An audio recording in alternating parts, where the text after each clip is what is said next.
Magandang araw po mga kapasyon. Maraming salamat po sa panonood ng Manok is My Passion. Partikular na ang part 1 ng episode ni Sir Jeff Gamulo. Tinalakay niya dito ang history ng Freedom Game Farm at kung paano niya nakuha ang pangalang ito ng kanyang manukan.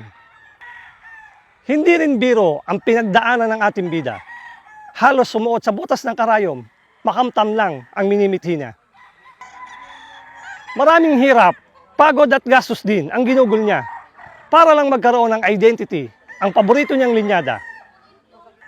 Iba't ibang breeder ng lemon sa Bacolod ang kinonsulta niya at kinuna ng material para lang mabuo ang masterpiece niyang Freedom Lemon at ang side dish nitong Brassback.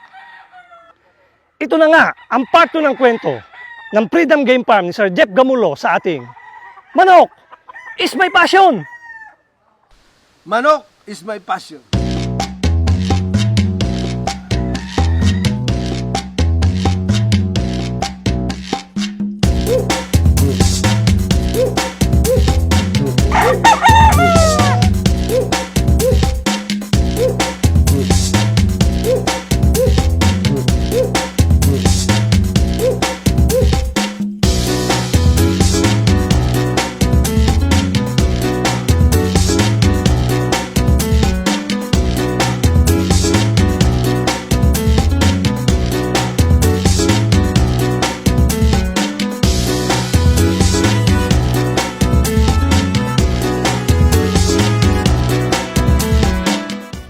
When I am developing the Freedom Lemon, nagpunta ako sa Bacolod. Nagpunta ako sa sikat na breeder doon, si Joe Lauren. At saka si Lancy De La Torre. At si Nonong Paber. Yung tatlo na yun, they are that time, triumvirate sila. Sila may pinakamagagandang lemon. Nakabili ako ng lemon sa kanila. Tapos naiuwi ko dito, na-breed ko ulit. Sinama ko dun sa mga lemon kong binibreed. One day, doon sa pen number 8 yata o pen number 9 yun. Dito, may pen dito. Nakikita ko sa pen na yun, may lumabas na itim na sisiw. After 2 to 3 weeks, biglang itim makita ko itim. Nung una, pinapatay ko, pinapahingi ko pa nga yun kasi sabi ko baka napalit sa cherry. Binigay ko sa isa kong kaibigan na mananari. After 2 months, bumalik, dala-dala yung manok. Sabi sa akin, Marshal, itong manok na bigay mo sa akin, ang ganda. Itim na may puti-puti na, ang ganda talaga, straight comb. Sabi ko, teka, hindi ko napapatayin yung ni-review ko yung namin. Ilat yun din ang lumalabas. So, hindi napalit. May ganun pa talagang lumalabas na kulay ng manok. Sa mga sisi na ito, may ganun. Sabi ko, hindi napalit ito kasi imposible namang sa pen na yun palagi napapalit. At saka sana hindi na nauulit. Nauulit. Tinignan ko ngayon yung record. Nakita ko yung manok na galing kay Lancy. Yung pinocross ko doon sa akin lemon na ginagawa. Yun nagtatapo ng Brassback. After 7 months, na-push ko yung Brassback. Pinicturan ko. Napapakagandang manok. Kaya nang ako'y maggawa ng fan page, yung Brassback ang aking profile picture. Kaya mandaming nakakikita. Ang ganda rin ng ganong manok. So, yun ang ng Brassback. According to Lancy, yung Brassback, nanggagaling sa mga breed niya na mayroong Boston. Pero, nagtataka ako, sa mga lemon ko binibreed. So, sa akin, regardless of kung ano man ang pinanggalingan niya, basta importante, meron akong Brassback na binibreed ko through ng lemon. Yung pabalik-palik sa inbreed, line breed ng whatever system, basta yun, doon lang gagaling. Then, dinevelop ko yung Brassback. Nailak ko yung kanilang genes. Silang pinagbangga-bangga yung brother sister. Nagbangga ko, tapos binabalik ko doon sa sa parents nila, lumalabas talaga yung brass back. Ngayon, yung iba sa akin nakakabili ng lemon na may dugo nung kay Lancio, nilalabas yun rin sila ng brass back. Nagtataka nga sila, tatawag sa akin, Sir Jeff, may lumabas pong itim. Naku, itago mo na yan. Yan ang gold mine natin. Yan ang brass back. At tuwa sila dahil hindi na sila bibili sa akin ng brass back. So, para lamang matapos na yung nagpunta ako kay Lancy. Direkta ako sa kanya para ko lamang ihambing sa kanya yung brass back. Sabi nga sa akin ni Lancy, Jeff, yung brass back ingatan mo. Magkano ko baka magbenta ng brass back? Dati yun, 12 lang, ngayon 15 na. Hindi, taasan mo. Sabi ko, hindi, yun nga lang ho, 15 hirap na ho yung iba makabili. Tsaka mga backyard lang ho ang bayan ko. Tinan mo, nung makita tayo sa expo, sa Cebu, nagpalabas ako doon ng Boston. Binenta ko ng 150,000, nabili. Siyempre, ikaw si Lancy, hindi naman ako si Lancy. Tama na sa akin yung 15.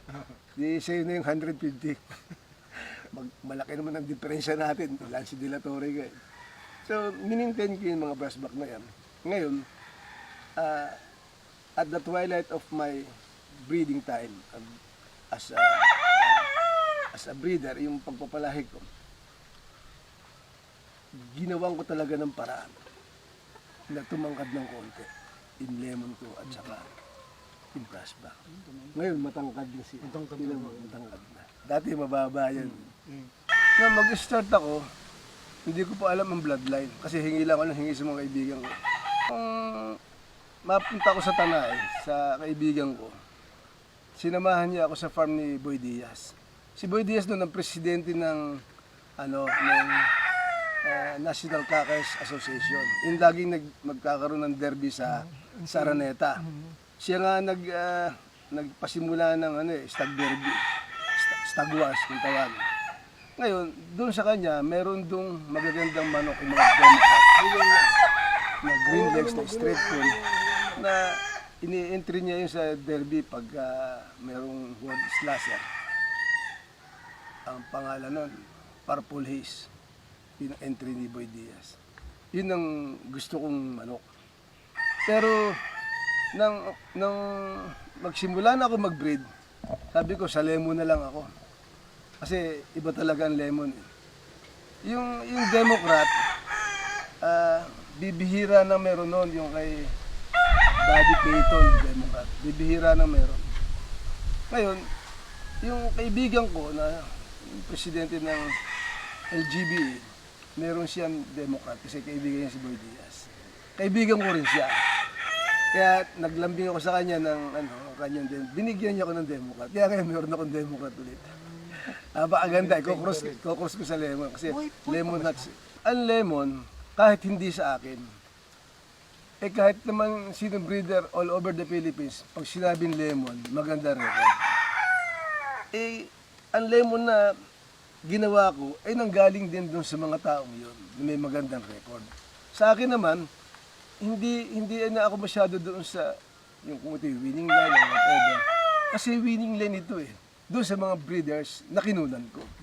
Na bago lamang ang lugar, sa akin kami napunta, ako nag-breed. So, kung ito man ay winning line, siguro makukuha rin yun dahil wala naman akong binago.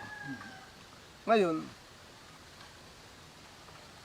almost 34 years na ako nagbe-breed.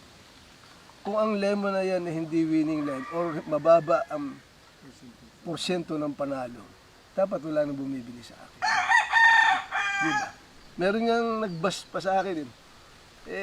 Ang mahal-mahal naman ang manok mo, wala ka pa naman trophy, hindi ka pa naman nagcha-champion. Hindi ko na sinagot. Sa akin lang, bakit pa ako mag-champion? May mga bumili sa akin na nagtipid sa akin ng information na nalo sila, nag-champion sila. Hindi naman lahat ng breeder nagcha-champion. Tsaka yung sinasabi nilang winning line, hindi ako naniniwala sa winning line. Bakit, sir? Kasi kung ang breed may winning line, 1:1 yan Pag may nanalo, may natalo. Di, kung 100 ang breeder na winning line, di 100 din ang breeder na losing line. Sinong tatalunin mo? Dapat may matalo. Kung ikaw ay nagpapanalo, sino yung breeder na napagtatalo? Di losing line din yung kabila. Pero dumarating ang panahon na ikaw kahit na winning line, napagtatalo ka rin. Maybe winning moment, hindi winning line. Diba? Baka kayo hindi maniwala. Pag ako'y nagsabong, yung naglalaro ako, naimbita ko, sa 10 laban, baka 4 lamang ang panalo ko. Mas marami sa akin ang talo. Pag ako naglaban. Pero yung mga kilala ko, bumibili sa akin, nagbibilang ng panalo. Sabi ko nga, hindi na lang ako magsasabong. Sila na lang nanalo, ako hindi. Ano pa ako. Kaya, hindi ako At totoo niya, hindi mo talaga ako willing magsabong. Ako lamang ay naiimbita, minsan nayayaya. Pero itong nakaraan, sumubo kami, nananalo naman. Pero sa aking assessment, sa kamay ko, mas marami ang talo. Pero bihira naman ako magsabong, bihira. Kaya nakakalimutan na nila yun eh. Yung bumibili sa akin, nagbibreed, ang dami. I don't want to mention names, pero kahit dyan sa mga nasa WPC na mga big time breeders, bumili na sa akin ng lemon. Na-breed nila. Merong isang sikat na breeder sabi sa akin, dito bumili siya. Open. Walang limit. Kung saan niya gusto. Tapos nung maglabas ng pera, daming pera. Sabi sa akin, Kusyal, total, bayad na ako sa'yo. May tanong lang ako sa'yo. Ano po yun? Bakit pinapayagan mo kumuha sa breeding pen mo ng mga personal mo ng pambreed? Hindi naubusan ka ng mga materialis na pansarili. Ako lang ho yun, sir. Ako ho ang breeder. Yun yung continue sa akin, kaya ko ulit gawin. As a breeder, well, it's the genes that matters. Parehas po lang mga ng genes yan. Iba lang ho, kahit sa magkakapatid ho, isang mother, ang father. Pero merong matangkad, merong maliit, merong mataba, merong gwapo. Hindi pare-pareho eh. Hindi naman consistent ang anak, di ba? Bawat isa sa atin ay may kanya-kanyang kwento ng buhay. May masaya, may malungkot, at mayroon din namang kapupulutan ng aral. Tulad ngayon, meron akong kwentong bimig. Isang kwento na pwedeng kapulutan ng aral. Lalong-lalo na pagtungkol sa pagmamanok. Narito ang kwentong bimig ko. Ikaw, ano ang kwentong bimig mo?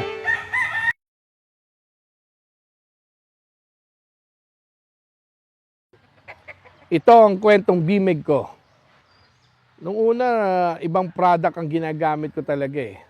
Actually, natutunan ko yung bimig hindi naman dahil sa commercial o whatever. Natutunan ko yan actually sa banding team ng RGBA. Kasi nasasabi nila na pag hinipo nila yung manok, alam nila kung anong feeds ang gamit mo. One time siguro way back 2013, nahawakan nila, 2013, 2014, nahawakan nila yung sisiw ko. Alam nila kung ano yung patuka ko. Sabi nila, ito yung brand ng patuka mo. Sabi ko, paano nyo nalalaman? Sabi niya ganyan, boss, pag alagang bimig, ang katawan, iba bulto. So, the following year, ng 2015, sinubukan ko na talaga siya para malaman ko talaga sa isang batch, para malaman ko talaga kung unang-unang batch namin, sinubukan agad namin kung totoo talaga yung sinasabi ng mga taga-RGBA. Actually, nung mabandingan yung first batch ko at saka yung second batch ko, sila na nagsabi, nagpalit ako ng feeds, na-identify na kagad nila na bimig na ginagamit ko. So, doon ako nag-start na talaga. Talagang nabilib ako sa feeds ng bimig, lalo na Integra 1 at saka 2. Ngayon, yung 3,000 plus na pwedeng gamitin sa maintenance, nagagamit natin yan. Simula nung nagamit ko siya, hindi na ako tumigil. Ginamit ko na ginamit yung produkto ng bimig hanggang sa makamit ko yung mga championship na lalo na sa mga stag, dahil sa tulong ng bimig. Yan ang kwentong bimig ko. Bimig, kakampi mo sa panalo. So, siguro yung kombinasyon. Mataas ang dugo Oh, katulad ng lemon. Ang lemon, pag binigyan mo ng mga hats, ng mga yellow-legged hats, or ng sweaters, or mga roundheads, Boston or Allen, ang gaganda eh. Lalo kung ginawa mo pang three-way cross, naku, yun na ang ano, yun na ang sekreto. Sa ngayon, may diferensya yung malaki tsaka sa backyard. Pero may advantage din ang backyard. Yung malalaking farm, because marami silang pera, they enjoy the luxury of acquiring imported and exorbitant prices ng mga manok. Mga dala nila sa kanilang farm. Nakapagpuproduce sila ng libo, more than 1,000 stags a year. Meron iba pa nga, nasa 5,000. Napakalaki ng kanilang farm. Ngayon, ang mga backyard naman, bibili lamang yan within their limit, kung ano lamang kaya ng kanilang budget. Pero, magagaling pumili yung mga backyard. Kasi, gusto nila maging sapat yung pera nilang pinaghirapan na tumama lang. Sa tagal ng pagbibreed ko at sa rami ng taong aking nakakilala, nagtanong din ako. Natuto ko dun sa kanila na kanilang experience at tinandaan ko yung lahat ng mali kong nagawa noong una. Ang manok ay pag ikaw ay talagang maano ka sa yung selection, true selection. Dulo ng kuko hanggang sa dulo ng tuka. Nung una, yung pulso, yung braso, yung iba binabatak. Yung iba basta bumabatak lang dahil nakikita nila eh. Meron, yung daliri natin. Pag binatak mo, tinan mo yung daliri ng mga manok. Meron pag in-stretch mo yung pa, bumabalik mo ito eh. Dapat diretso din. Dapat itong takbo na diretso doon. Yun. Pag binitawan mo yung manok, ang iba nilalagay sa 3x3. Ilagay mo sa hapunan. Pag inilagay mo sa hapunan yan, tatayo yung manok. Diyan kitang-kita mo yung silong. Di ba? Nakaganyan sila eh. Minsan maluwag ang silong, mangganda ng parallel ang kanilang paa. Tapos saka mo siya palakarin. Sa 3x3, iikot lang eh. Hindi, ilagay mo sila sa kod. At a distance, panoorin mo siya lumakad. Paano siya lumakad? Yung malakad parang kabayo yung nakaganyan, tapos babalik ng konti, tapos hakbang ulit. 2-3 hakbang na malalaki. Ayaw mo na ibitaw yun.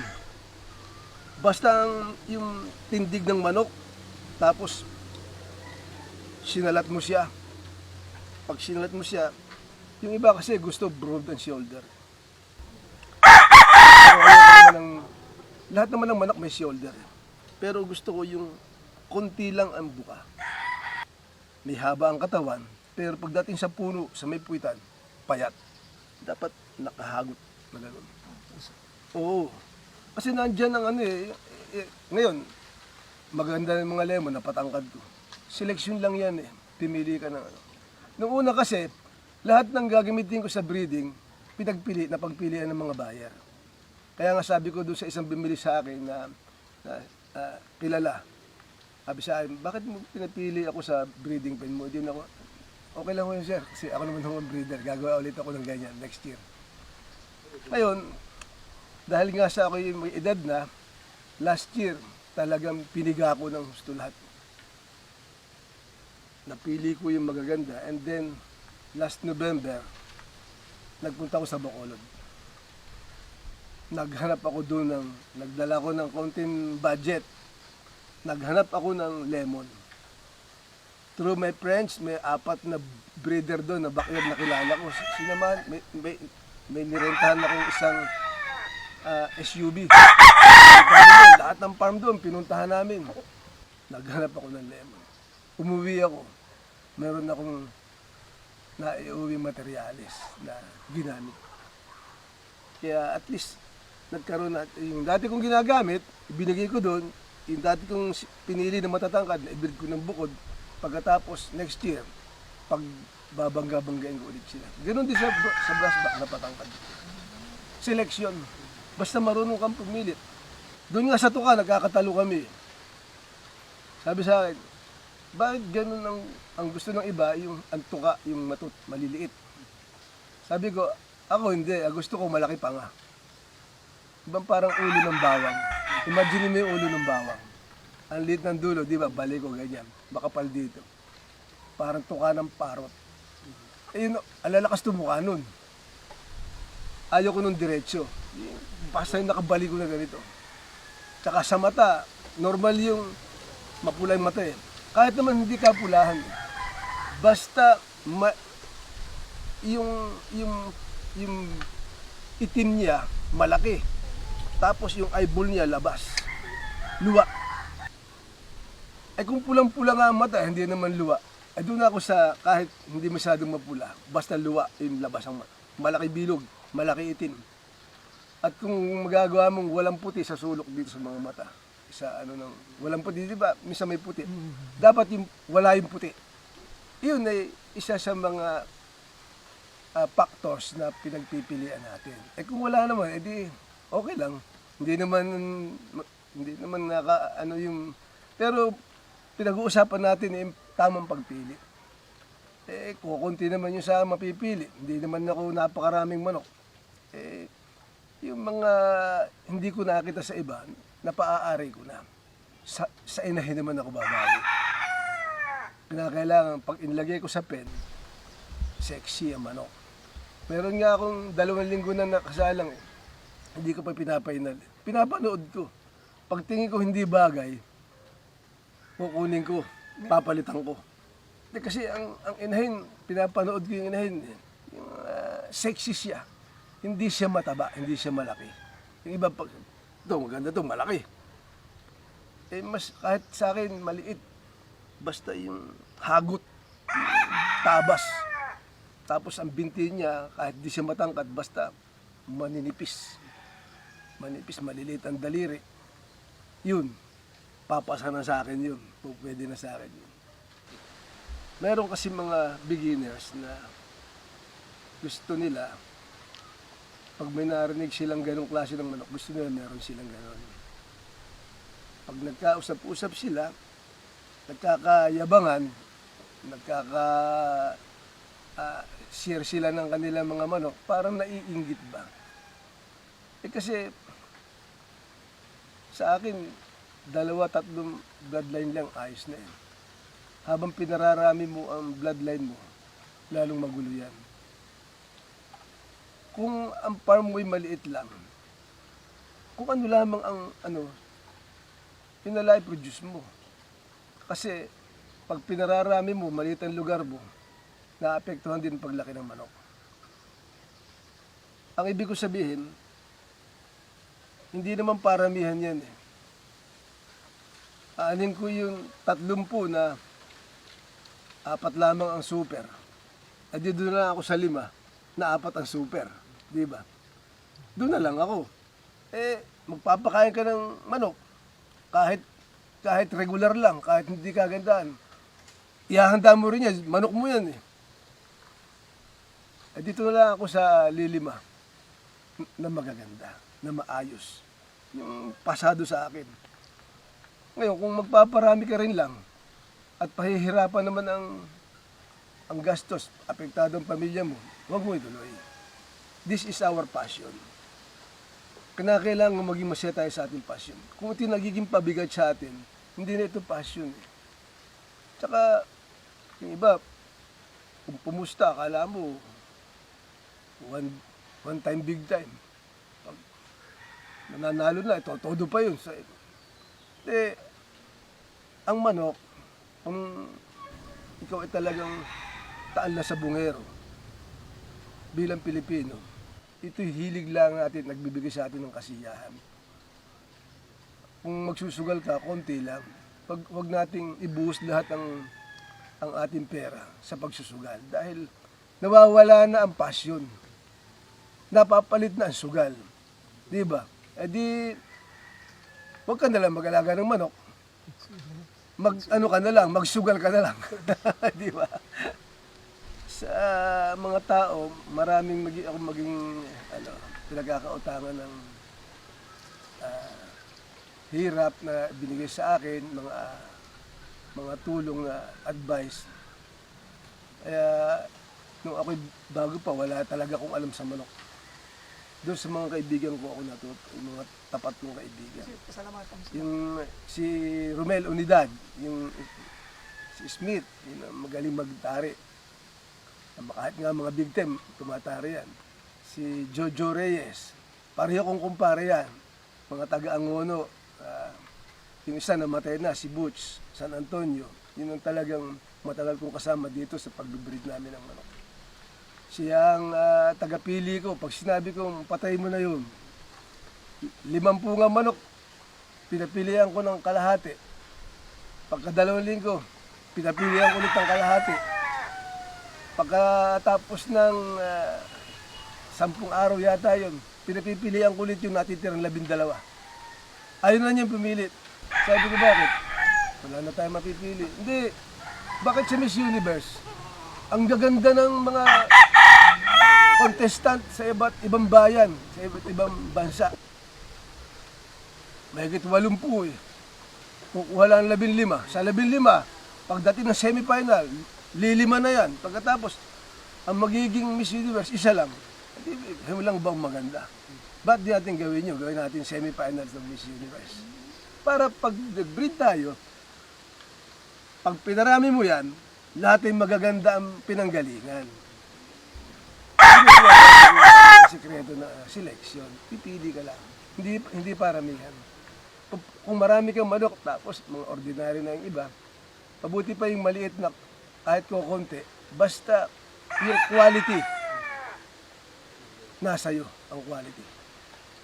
Kaya mag-ingat po kayo sa pagbibreed. Hindi ang manok ko, sabi nila, hindi pagandahan. Pagandahan po manok. Maraming nagsasabi, naririnig ko sa mga, ang manok hindi pagandahan. Pero pag bumibili ng manok yun, hanapin nila, maganda ito, kunin natin, ang ganda nito. Tapos pag sa parisan, pag mong labanan yun, ang ganda nun. Tapos sasabihin mo, hindi pagandahan. Pagpili pa nga lang, pagandahan na. Yung lahat na ng maganda hinahanap mo, tapos sasabihin mo, hindi pagandahan. Iba, gusto nila yung pangit, basta nananalo daw. Sabi ko nga, sabi mo lang yan kasi wala kang magandang manok. Manok is my passion.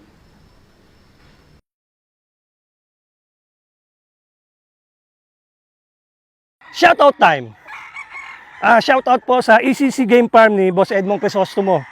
Ginaganap ngayon dito sa farm niya yung kanyang clearance summer sale. Maraming salamat po sa mga bumili at tumangkilik ng kanyang mga manok. Thank you po. Shoutout din kay Doc Carlo Ilagan, ang Technical Services Specialist ng BIMIG. Ganon din kay Dr. Remy Orencia, kay Darwin De Los Santos, at sa mga JPS na sina Sherwin Almonte, Jo Marie Benelada, DM Atienza ang birthday boy, Raymond Ladicho at Jerwin Arieta. Please, follow Manok is my passion sa FB at pakisubscribe na rin po sa YouTube ang Manok is my passion 2.0. Maraming salamat po and God bless.